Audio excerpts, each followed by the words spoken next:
Gaaffii ijoollee baay'ee na gaafattan hunda keessan isiniifan deebisaa amma tokko amma hin danda'e. Nagaa isiniif haa baay'atu hordoftoota chaanaalii kootii ashamaa rakkafuun akkam jirtu nagaa keessanii bagee jiraattanii viidiyoo koo kana laayikii tuqa.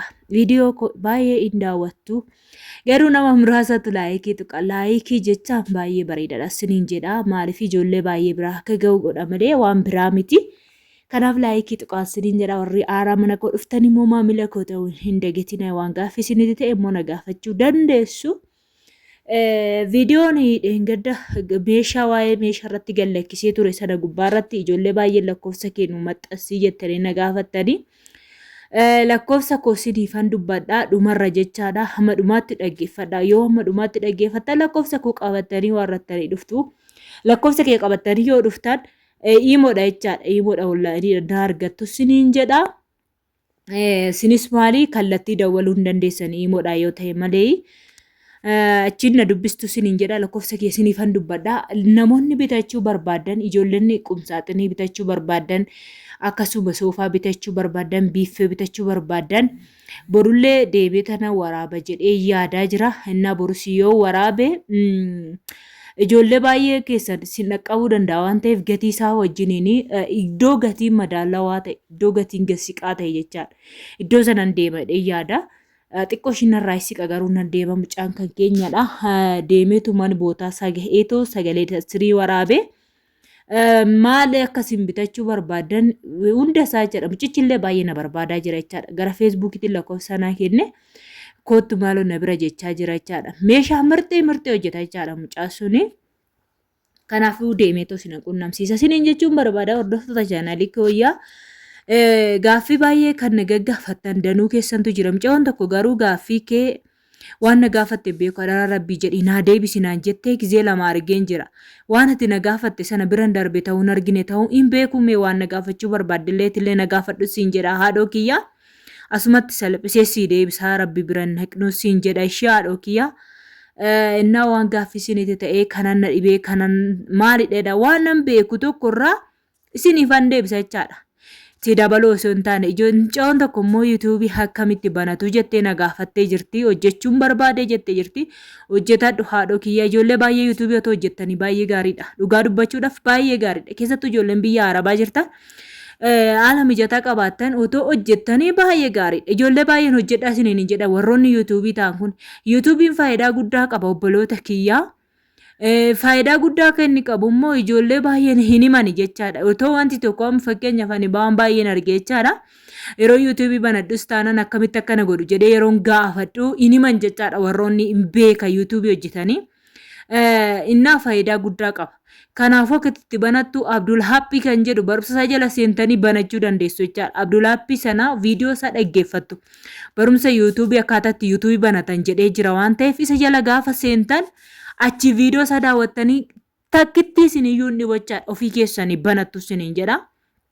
Viidiyoo isaa laallattanii isiniin jedha obboloota kiyyaa warroonni banachuu barbaadan garuu odoo banattanii hundi keessaniyyuu faayidaa qaba. Faayidaa qaba obboloota kiyyaa. Eessatti si fayyada seetan gaafa biyya keessan galtaniif si fayyada.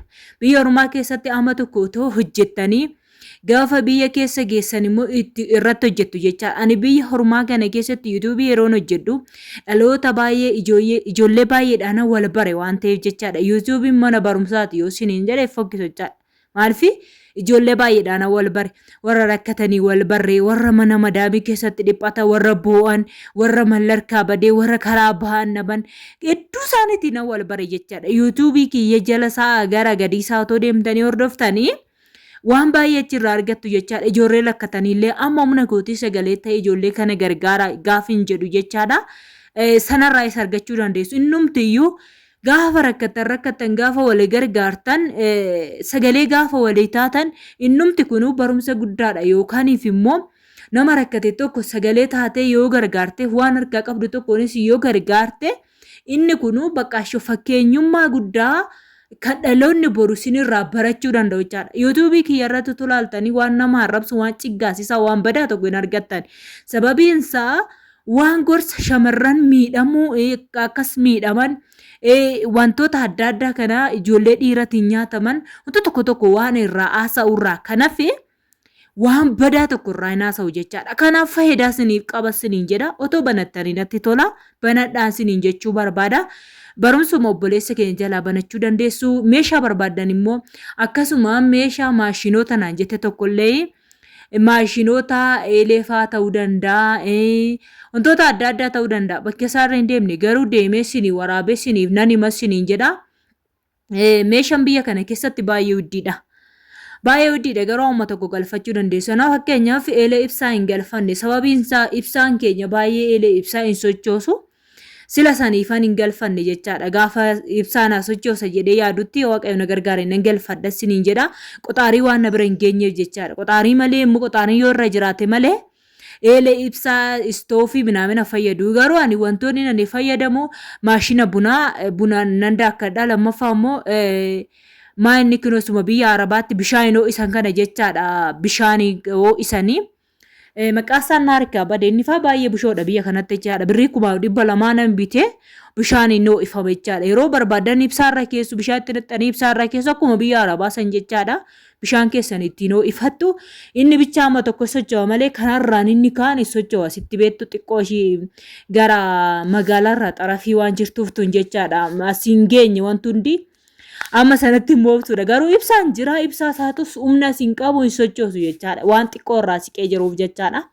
Inni akkasii isiniin jedha. Warroonni eessa jirtan jettan immoo ani magaalaa Finfinnee jalan jira. Nagara keelladhaan akkana gadi deema jechaadha. Namoonni baay'een keessan beekuu dandeessu Minjaaroo kan jedhamudha. Hoolota irraallee akkana ol siqa jechaadha. Hoolota singa'uu akkasuma keellumatti bu'eet akkana gadi deemu jechaadha. Keessatti gadi seena isiniin jechuun barbaada. Xarafiidha jechaadha. Xarafii ta'us baay'ee bareedaadha. Iddoon ani jiru galata waaqayyo. Inni akkasii isiniin jechuu barbaada. Warroonni gaaffii na gaafattan gaaffii keessan na gaafadhaa isiniifan deebisa. Koomentii nama baay'ee eenyu waan jedhuuf dirra darbuu koomiti dhugaa dubbachuudhaaf inni akkasii isiniin jedha. Hordoftoota chaanaalii kiyyaa lakkoofsa kennu maxxansi lakkoofsa mucaanuu maxxansi kan jettan lakkoofsi kiyyaa 25 19 23 11 26 34 25 19 23 11 26 34 imoodhaan na dubbisa. Kanumarra deebi'aati achuma gadi qabaate bakka ammaa kana lakkoofsa koo qabadhaatii koottatti na dubbisa. Warroonni meeshaa barbaadan yaada barbaadanis gaaffii barbaadanis keessan na gaafachuu waan barbaadan jechuun barbaada. Hordoftoota chaanaalii kootii hedduun sin jaaladha hedduun sin kabaja.